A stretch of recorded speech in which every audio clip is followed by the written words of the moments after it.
todos. Vamos a empezar y vamos a empezar con donde quedamos. Entonces nosotros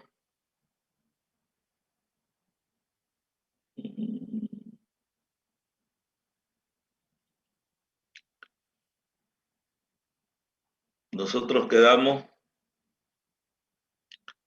la clase anterior. Llegamos a sacar el centro de gravedad de la sección. Vimos el tema de la construcción de los diagramas, tanto para positivo como para negativo, para simétrica y asimétrica, que es muy similar. Y creo que no vimos el ejemplo, ¿no? Le pregunto. ¿Ah? ¿Vimos? No. Quedamos en el ejemplo ya. Nos tocaba ver el ejemplo, ¿no? Ya, está bien. Entonces, vamos a volver a recordar un poco las ecuaciones con el video, que creo que lo vimos o no lo vimos, pero bueno, creo que no lo vimos.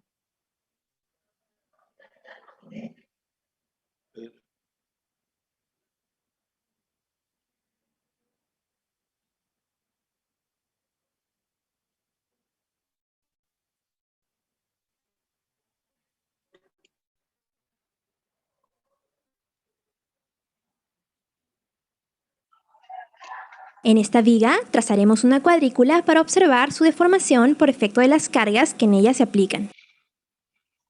Si las cargas son iguales y equidistan de los extremos, el tramo central estará sometido exclusivamente a flexión, ya que la fuerza cortante es nula. Este caso se suele llamar flexión pura. Analicemos una porción de viga en la zona sometida a flexión pura.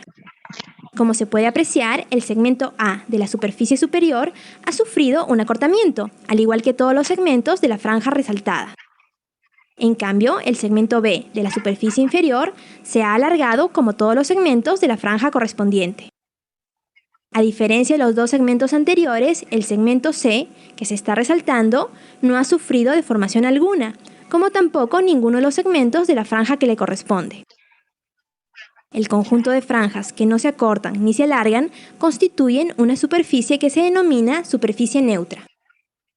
De estas observaciones, vemos que la deformación de la viga en la dirección del eje longitudinal X varía con la distancia de la franja a la superficie neutra, coordenada Y. Observamos también que las secciones planas de los extremos de esta porción de viga han permanecido planas, y los planos que las contienen se han inclinado intersectándose en un eje y formando un ángulo diferencial de θ. La distancia desde este eje hasta la superficie neutra se conoce como radio de curvatura y se denota por ρ.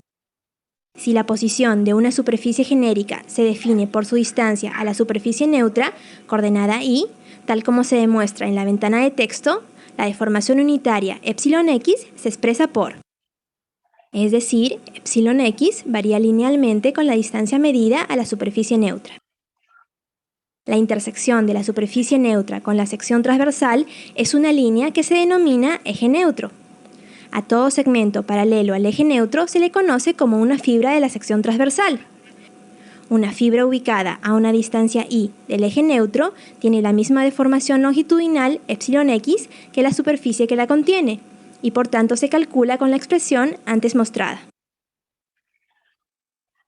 Como se deduce en la ventana de texto, el esfuerzo normal, σx, es constante en una fibra y se determina con la siguiente expresión, en la que m es el momento flector actuante e I el momento de inercia de la sección.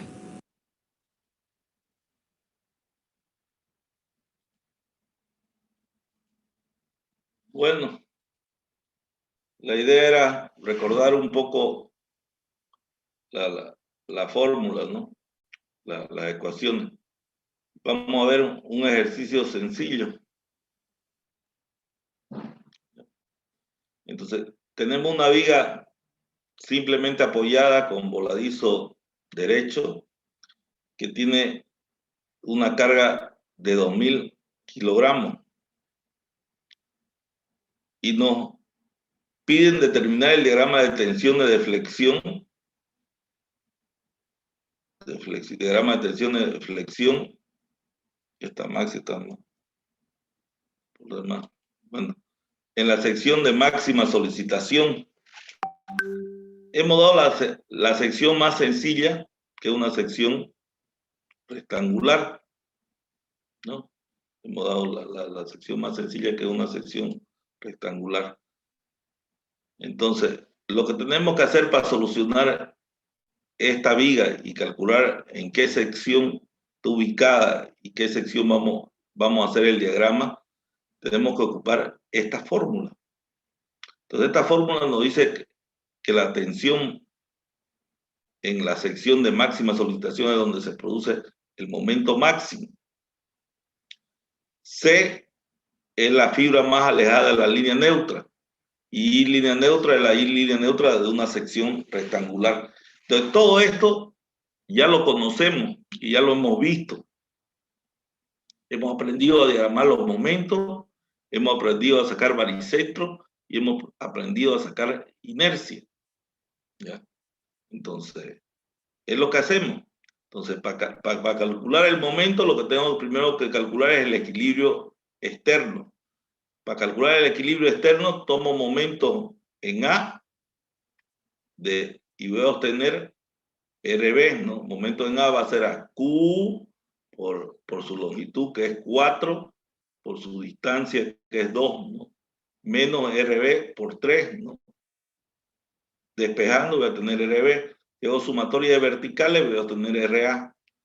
Una vez tengo RB y RA, las reacciones, ya puedo diagramar, ¿no? Entonces, viene el cortante, baja, sube, viene. El cortante diagramar en este caso solo no me interesa mucho los valores, sino el diagrama, para saber dónde queda ubicada la línea donde el cortante es 0 y donde se produce el máximo. Calculo los dos máximos, el máximo negativo, en este caso el voladizo por la distancia, me va a dar que el máximo negativo es 1000, que va a estar aquí, y el máximo positivo determino esta X, determino esa X, y en función de esa X obtengo el momento máximo, que es 1777.74 kilogramos metro. Entonces comparo y este es el máximo. Entonces la sección donde yo voy a diagramar va a ser esta.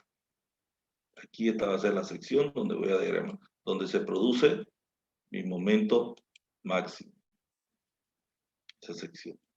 Entonces, para diagramar en esa sección, yo lo primero que por la parte capítulo 1 que vimos nosotros de isostática, sabemos que el baricentro de una sección rectangular queda en la mitad. Y entonces ahí queda la línea neutra, entonces la C va a ser a H medio, o sea, arriba o abajo. La inercia de una sección rectangular también lo sé, que es base por H cubo sobre 12. Lo han hecho en el práctico, ¿no? Entonces ya tengo todo. Tengo el momento, tengo C y tengo I, inercia. Lo único que me falta es hacer la fórmula. Entonces, tensión máxima positiva y tensión máxima negativa es M por 100 para que sea centímetro por 15 por la inercia, me da 79,02. Como el momento es positivo, este va a ser positivo y este va a ser negativo. En la línea neutra siempre va a ser 0, ¿no? Entonces, tengo el valor negativo y tengo el valor positivo. Trazo una línea y tengo mi diagrama de tensiones para esta sección, para la sección máxima que he leído. Para la sección máxima que he leído.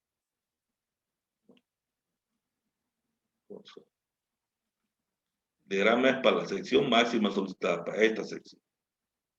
Porque si me hayan pedido para cualquier otra sección, yo tenía que calcular igualito, tenía que agarrar, si me pedían para cualquier sección, yo calculaba con este momento, ¿no? Me piden para esta otra sección, yo calculo con el valor de este momento. En este caso me pidieron por el máxima solicitación y la máxima solicitación queda ahí, ¿no? Por eso calculo ahí.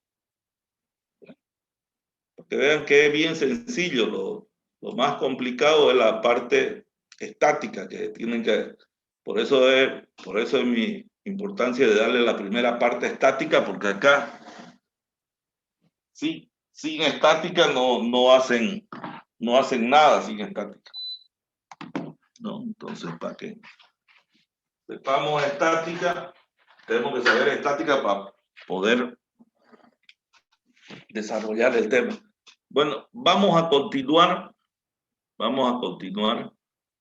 con el video de cortante, que lo dejamos, la anterior vez lo dejamos a media, porque le dije, recién vamos a avanzar cortante la próxima clase. Aquí lo dejamos a media este video. Quedamos que estamos deduciendo la fórmula de tensión normal, pero a continuación viene el tema de tensión cortante que vamos a ver ahorita. Here's how the bending stresses are distributed over an I-beam cross-section. They are zero at the neutral axis and reach a maximum at the outside surfaces of the flanges.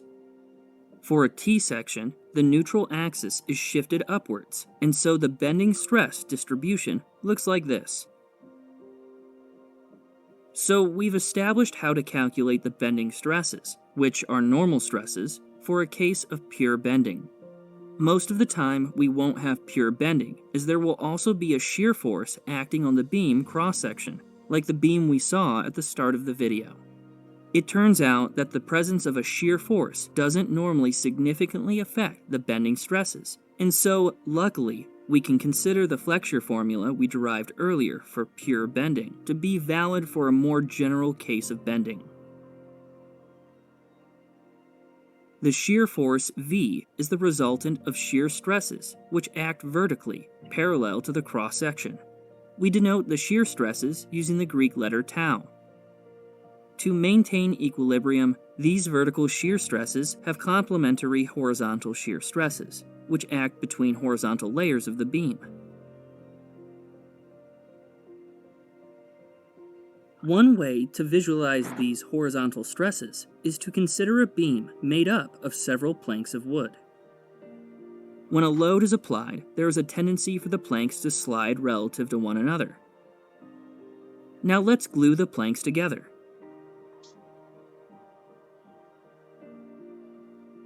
When the load is applied, the planks cannot slide, and so horizontal stresses develop between them.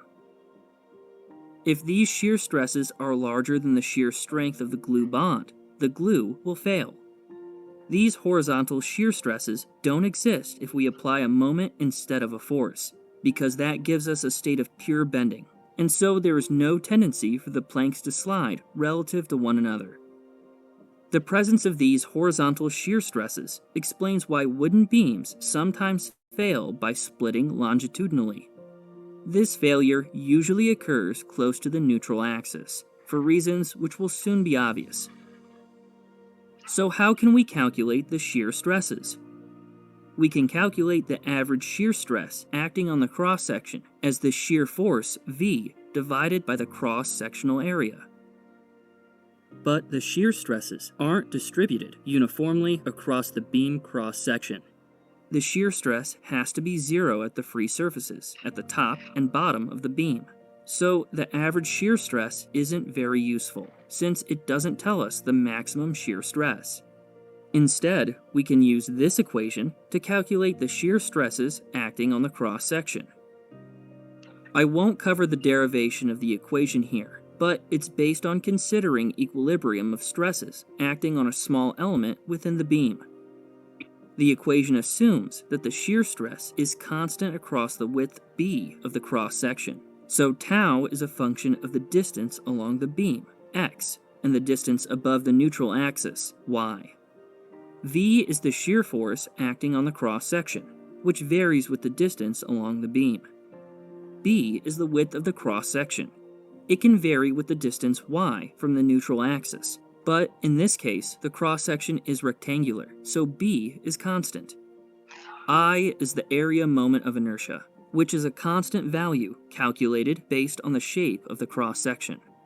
And Q is the first moment of area for the portion of the cross-section above the location we want to calculate the shear stress for. So it varies with the distance y above or below the neutral axis. It is equal to the product of the area above the location of interest, and the distance between the centroid of that area and the neutral axis. If the location of interest is below the neutral axis, we consider the area below the axis instead of the area above it. To calculate the first moment of area at this line, which is at a distance y from the neutral axis, we multiply the area of the blue rectangle above the line by the distance from the neutral axis to the centroid. Doing this calculation gives us an equation for Q as a function of the distance y from the neutral axis for a rectangular cross-section. And so we can obtain an equation which describes how the shear stress varies with distance from the neutral axis. The y term is squared, and so the shear stress varies parabolically over the height of the cross-section, with the maximum shear stress occurring at the neutral axis. This is opposite to the bending stress, which is 0 at the neutral axis, and explains why the horizontal shear failure of a wooden beam we saw earlier occurs close to the neutral axis. By setting y to 0 in this equation, we obtain an equation for the maximum shear stress in rectangular cross-sections. It is equal to 1.5 times the average shear stress across the entire cross-section. The derivation of this equation for shear stress makes a few assumptions, so we need to be careful with how we apply it. First, it assumes that the shear stresses are constant across the width of the cross-section. For rectangular cross-sections, this is a reasonable assumption if the rectangle is thin. But for cross-sections like this one, the shear stresses can vary significantly over the width. And so, in these cases, the equation can really only give us the average shear stress across the width of the cross-section. It can't tell us what the maximum shear stress will be. Another assumption this equation makes is that the shear stresses are aligned with the y-axis. Shear stresses act tangentially at a free surface, so for a circular cross-section, for example, we can't strictly use this equation to get the distribution of shear stresses across the height of the cross-section, but we can still use it to estimate the shear stresses at the neutral axis, because the shear stresses there are aligned with the y-axis. The equation for shear stress at the neutral axis in a circular cross-section is similar to the equation for a rectangular section, where we have the average shear stress V over A multiplied by a constant. The constant is 4 over 3 for a circular cross-section and 3 over 2 for a rectangular one. We can also use the shear stress equation for thin-walled sections like this I-beam, although things are a bit more complicated. Because the vertical shear stresses at the surfaces shown in red must be 0, and because the flanges are very wide, the vertical shear stress in the flanges is very small. This means that the vertical shear stress is distributed like this. The web mostly carries the shear force, and the flanges mostly carry the bending moment, as we saw earlier. You can see that the shear stresses are distributed quite evenly over the height of the web. This is because the flanges contribute significantly to the first moment of area Q when calculating the shear stresses in the web, but they don't carry much of the vertical shear force. Since the web is thin, the shear stresses are also distributed evenly across its width. Because of this, we can easily calculate the approximate shear stress in the web, like this. More detailed analysis reveals that there are shear stresses in the flanges, but they are acting mainly in the horizontal direction. The horizontal stresses on both sides of the flanges cancel each other out, so the net shear force is still just a vertical force. We can figure out the direction of the horizontal shear stresses based on the direction of the vertical shear stresses by imagining that the stresses are flowing through the cross-section.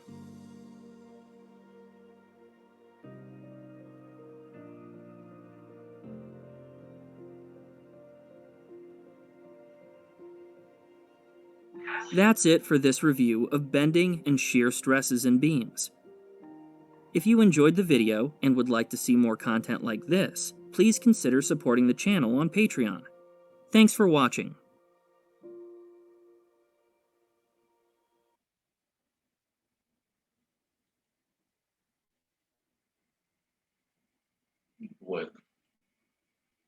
Bueno, a veces, porque es inglés y está en portugués, lo chipo un poco. Ahí está así hablando. How to use to analyze a beat.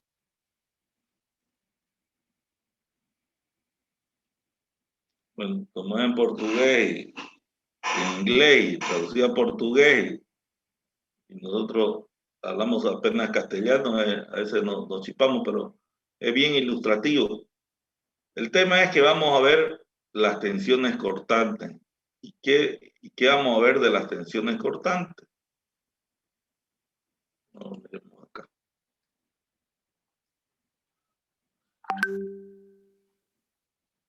Nosotros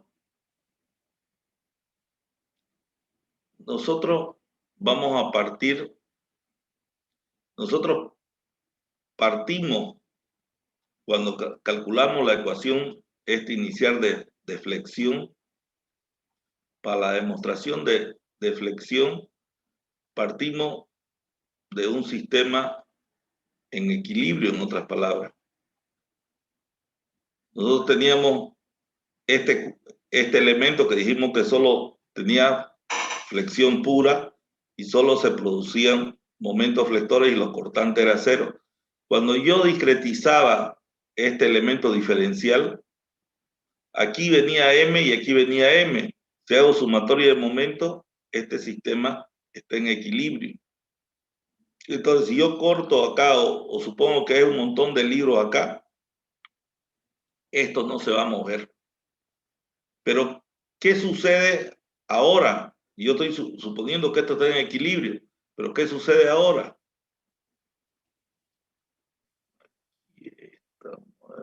Este está mejor. ¿Qué sucede ahora? Ahora es la viga, pero ya no está sometida a flexión pura.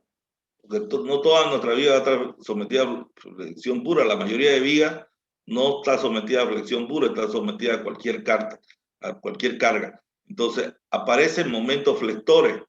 Entonces, si yo tengo una P, la más sencilla, voy a tener seguramente una cortante uniformemente repartida, pero voy a tener un momento, apareció un momento.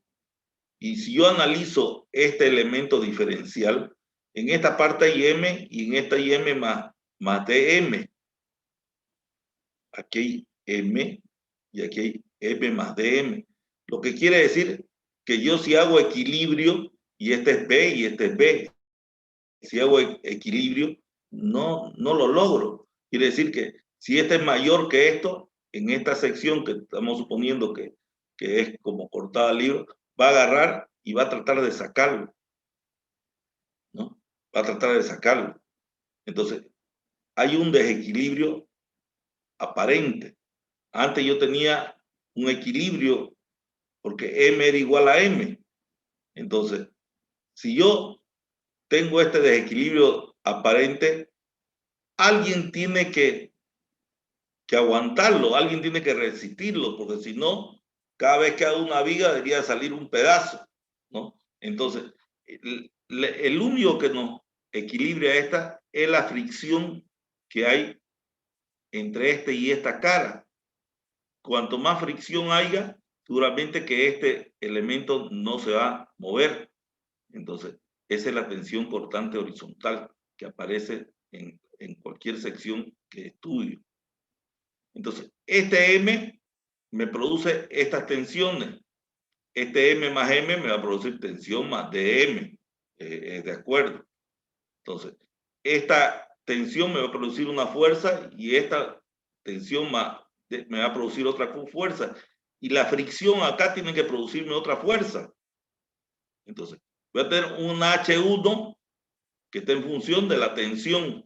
Va a ser H1, va a ser igual al integral de la tensión por el área, para que sea fuerza. H1. H2 va a ser la integral por el área también, de sigma por DDA, por la diferencial de DDA, ¿no? Y en esta sección que hemos dicho que hay fricción, aparece una fuerza DF. que va a ser también a la tensión por el área. ¿Qué tensión? En este caso, si es fricción, es corte. Entonces va a ser la tensión cortante por su área. ¿Cuál es el área? Dx por B. Si hago una sumatoria de equilibrio de esto, voy a tener esto nuevamente, ¿no? Y vuelta lo digo más bonito, ¿no? H1, HDF, ¿no? Si hago una sumatoria, voy a tener H2 menos H1 menos DF tiene que ser igual a 0. Reemplazo las integrales de la fuerza de cada uno y tengo esto, ¿no? Esta se va con esta y me queda esto y esto. Entonces me queda que tau es igual a la diferencial de X por B, por sigma, por D de A. Yo sabía que la tensión era M por Y por I línea neutra, entonces reemplazo eso, ¿no? Y me queda dm por Y por I línea neutra, ¿no? Saco estas constantes y me queda que esto se llama despejo, acomodo bonito, y tengo dos cuestiones importantes. Yo sé que la derivada del momento con respecto a X, que es igual al cortante o a la vertical, ¿no? Y esto de isostática, de la primera clase que pasamos de isostática, es igual al momento estático. Entonces, dm es igual a B y esto es igual al momento estático. Reemplazando nuevamente esas dos expresiones en esta ecuación, tenemos que la ecuación, la tensión cortante horizontal va a ser AB por M por B por I línea neutra. Y esa es la ecuación que ahí la presentan y no la demuestran en el video. Deberían demostrarla, pero no la demuestran. No sé por qué no lo quieren demostrar, pero se complican y no la demuestran. Dice, esta es la ecuación, y se ponen a hacer ecuaciones. Bueno, pero bueno, creámosle. Entonces, esta es la ecuación, ¿no? Entonces, pero la ecuación que yo estaba buscando, esta es la tensión horizontal, lo que quiere decir que yo he encontrado esta tensión horizontal aquí. Y yo quiero encontrar la tensión vertical de este elementito diferencial. Este elementito diferencial, si bien él lo he dibujado larguito, es un cuadradito, porque es un elemento diferencial, ¿no? Entonces, yo lo que he dicho en este cuadradito es que aquí hay un tau H y aquí hay otro tau H en ese elementito diferencial para que esté en equilibrio. Y para que esté en equilibrio esto, si esto me está produciendo el tau H, la tensión horizontal con esta tensión horizontal me está produciendo un momento. Entonces, si yo tengo esta otra cara, tiene que aparecer otro momento para que me contrarreste a la tensión horizontal y aparece la tensión vertical, ¿no? Entonces queda tensión horizontal, tensión vertical, tensión vertical, tensión horizontal. Si tomo, para que la tensión sea fuerza, tengo que multiplicarla por su área. Entonces, esta dB, esta tau B, o tensión cortante vertical, va a ser por dy por dz, dy dz. Y tau h tiene que ser dx por dz, dx por dz para que sea fuerza. Entonces, si yo tomo momento en A, tengo sumatoria de A, tengo tau B, tau y por dz por dx, dy igual a 0, ¿no? Simplificando, llego que la tensión horizontal es igual a la tensión vertical. Era lo que quería comprobar. Entonces, tau B va a ser AB por momento estático por B sobre línea neutra. Y esto es lo que es la ecuación que me interesa conocer y con la que voy a aprender a trabajar. Eso es lo que me interesa. Bueno. Trató de explicar la construcción del diagrama. Entonces vamos a tener para la sección simétrica y esta B constante, ¿no? Sección simétrica y esta B constante. Para acá. Entonces, esta B es constante, esto es constante y esto es constante. Entonces, lo único que varía es el momento estático, ¿no? Entonces, tau B es igual a B por momento estático por Bayesian neutral. Esta parte es constante y el momento estático es variable, ¿no? ¿Qué es el momento estático? El momento estático es el área por la distancia. Entonces, por eso el libro, el video que te tomaba una sección acá y aquí está mi línea neutra. Entonces, esta sección, el área, ¿cuál va a ser? B, H medio menos Y, que es el área B por H medio menos Y. Y el baricentro de esto va a ser Y más este pedacito. Y ese pedacito es H medio menos Y por 2. Esa es la YG, es la distancia. Entonces, esta área por esta distancia es el momento estático, que me queda esta forma. Y es variable y es cuadrática.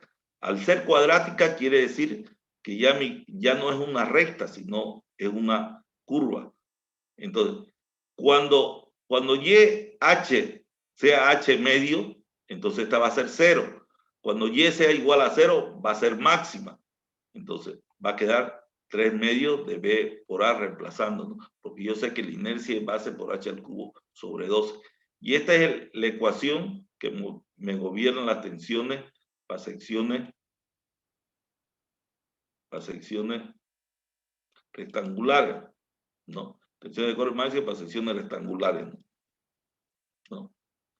¿Y cómo es el diagrama? Aquí lo dibujo. En los extremos es 0 y en el centro es máximo.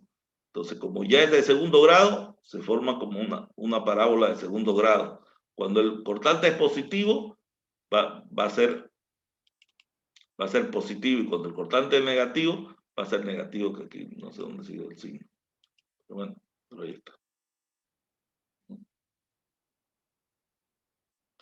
Pero no siempre las secciones son B constantes, sino puede ser B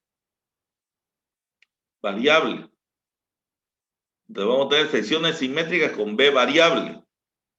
Entonces, ahora mi B varía, ¿ya? O sea, como esta sección, ya la B, esta sección no es igual que cuando corto acá, ¿no? Aquí en la roja, la sección entra grande y aquí se ha achicado. Entonces, cuando se achica, antes solo el momento estático era variable, era una parábola. Ahora, cuando cambio de B, si el B venía así grande y de por sí achica, entonces ¿qué va a suceder con esta ecuación?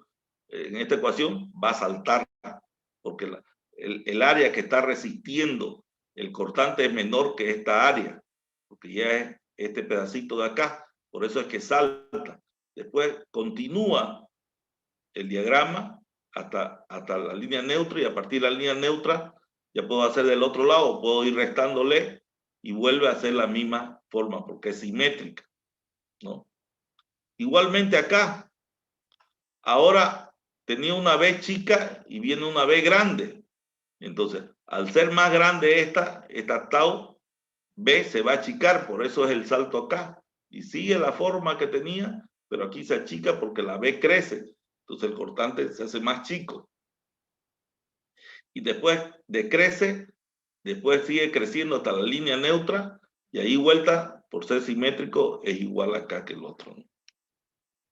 Pero hay un tercer caso, cuando es asimétrica y B variable, ¿no? Cuando mi sección es asimétrica, como este caso, ya la línea neutra ya no queda ubicada en el centro de mi figura, ¿no? Ya no queda ubicada en el centro de mi figura. Entonces, lo mismo, es una parábola, pero viene la parábola, va creciendo hasta llegar a la línea neutra, y a partir de la línea neutra decrece. Aquí la B era chica y crece aquí.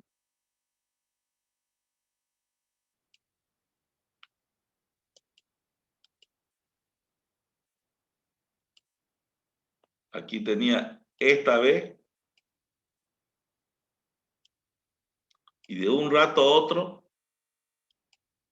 La B se volvió esto. Entonces, si esta crece, entonces obligatoriamente va a saltar, se va a achicar. Y bueno, y sigue hasta calcularlo. Y si vemos este caso, ya cualquier caso general, donde tenemos una sección donde cambia la B cada rato, entonces yo comienzo creciendo, achica, salta, sigue creciendo hasta la línea neutra, decrece un poquito, aquí se achica un poquito más, entonces vuelve a saltar, vuelve a decrecer, aquí se agranda, entonces se achica y vuelve a cerrar, ¿no? Entonces, ya la B es variable, la B es variable.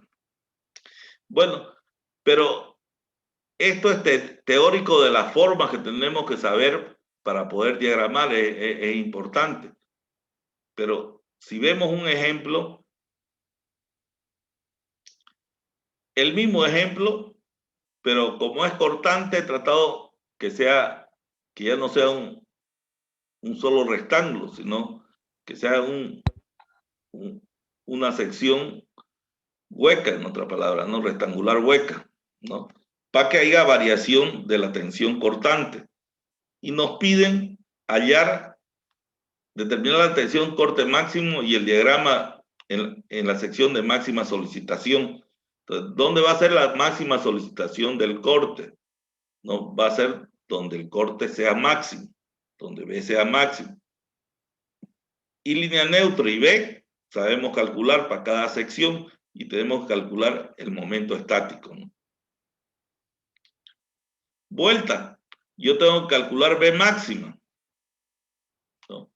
Entonces, cálculo de fuerza vertical, B máxima, cálculo de reacciones, vuelve a calcular lo mismo, y aquí ya le pongo el cortante, los valores, porque ya me interesa, porque RA era 2600, baja 3333, entonces mi B máximo va a ser 3333, aquí sube 2000 y sube. Entonces B máximo es negativo y es 3333. Entonces, ya obtuve B máximo. Ahora quiero obtener el baricentro y la inercia. La ubicación del baricentro es simétrica, va a quedar en medio, va a quedar a H medio y va a quedar a 10 centímetros. Inercia, como sabíamos, esta parte menos esta parte me va a dar la inercia. Línea neutra va a ser H1 menos H2. No va a ser esta parte grande menos la figura 1 menos la figura 2. Figura 1 menos figura 2. Entonces obtengo la inercia. Bueno, ya tengo inercia, tengo todo. Y entonces me hago una tabla. Me hago una tabla donde esta va a ser mi sección 1, esta va a ser mi sección 2. Voy a tener 2 superior y 2 inferior porque varía B en esa sección. Voy a tener línea neutra, voy a tener 3 superior, 3 inferior y 4, que son, ¿no? la sección 1, 2 superior, 2 inferior, línea neutra, 3 superior, 3 inferior y 4, que son. La B sobre I línea neutra es una constante, entonces B sobre línea neutra, tengo B que vale 3333 dividido entre la I línea neutra, la inercia, voy a tener que esta es una constante, 0,486. Para todito vale el mismo. El B no, el B es variable. El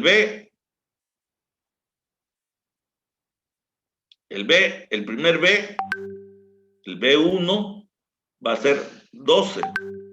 El B2 superior va a ser 12, pero el B2 inferior va a ser 4. Y es lo que refleja acá. El B1 es 12, el B2 superior es 12, es 4. En la línea neutra es 4 también, porque tiene 2 y 2, es 4. El 3 superior va a ser 4 y el 3 inferior va a ser 12 de nuevo. 4, 12 y 12. Entonces, lo único que me faltaría completar son los momentos estáticos. Y los momentos estáticos sabemos que son las áreas por la distancia. Entonces, si yo tomo mi sección 1, que la sección 1 es aquí, ¿no? Entonces, tomo mi sección 1. Entonces, ¿qué área tiene esto? Nada, 0 el área. El momento estático es área por distancia. Tengo distancia, pero el área es 0. Entonces, el momento estático es 0. Cuando corto en 2, ya aparece área. Entonces, el área va a ser 12 por 4. 12 por 4. Por la distancia baricéntrica, que es 8. 384. Cuando corto en la línea neutra, tengo esto, momento estático que ya conocía, me falta conocer el momento estático de esto. Por eso, momento estático en 2, que ya conozco, más el momento estático, este pedacito, que va a ser área por distancia de 2. ¿Qué área? La área 2 y 2, 4 por 6, 4 por 6 por el baricentro, 3. Se suma al otro momento estático y tenemos 456, el momento.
O sea, valores de carga distintos.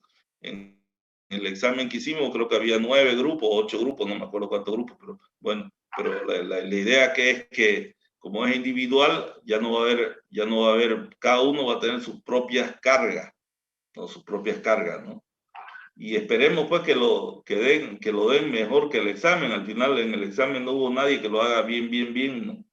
Hubieron 3 que lo hicieron más o menos, ¿no? Pero lo demás lastimosamente no lo hicieron para nada bien. Ya saben cómo lo van a nombrar el archivo, cómo no lo van a nombrar el archivo, cómo es el nombre del archivo. Igual le va a pasar la lista con su número y su nombre que tienen que poner en el archivo para que sepa leerlo la computadora. Y lo único que le sugiero es que estudien, porque si uno dice es con libro abierto,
fórmula, alguna cosa, tienen su consulta ahí, que pueden tener todos los libros.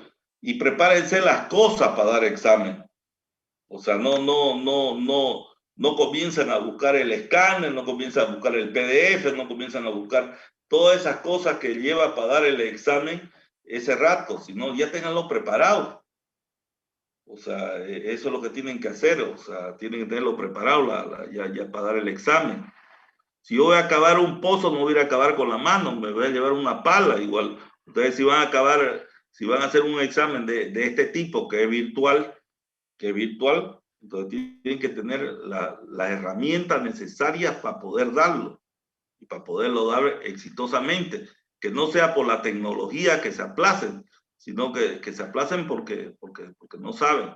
Eso es lo que uno desea, ¿no? Entonces, no tengo más. Si tienen alguna otra consulta, ya nos vemos en el examen el día jueves, ¿no?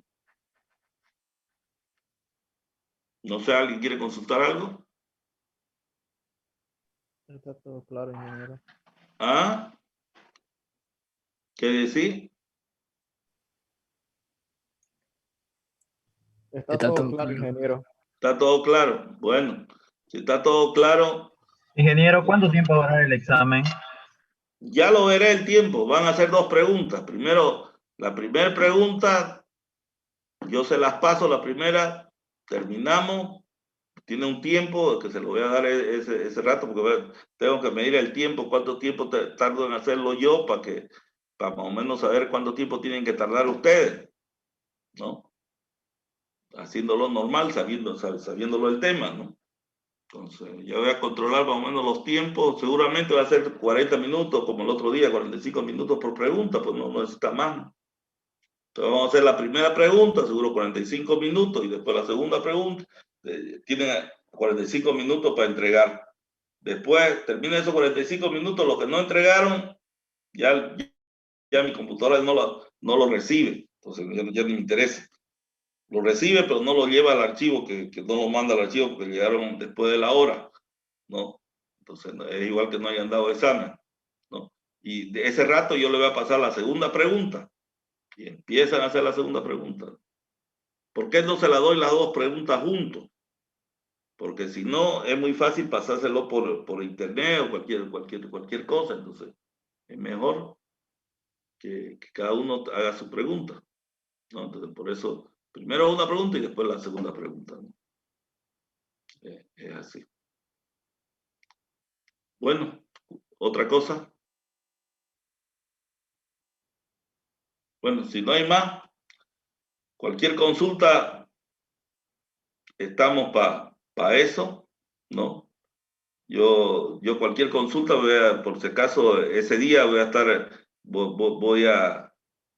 en el Zoom yo, para cualquier pregunta, para cualquier ayuda, cualquier consulta que quieran hacer ustedes de algún tema que sea respecto al examen, pues aquí estamos. Mientras no sea la pregunta del examen que quiera que se la haga, o sea algún dato, alguna cosa que me salté o me faltó, o cualquier cosa de esa, o que no le entienden alguna cosa, entonces estoy presto para tratar de solucionársela a la pregunta. Pero son preguntas sencillas como la del otro día, o sea que no hay donde perderse la pregunta, ¿no? Pero siempre es necesario estar en el Zoom para cualquier eventualidad que pase.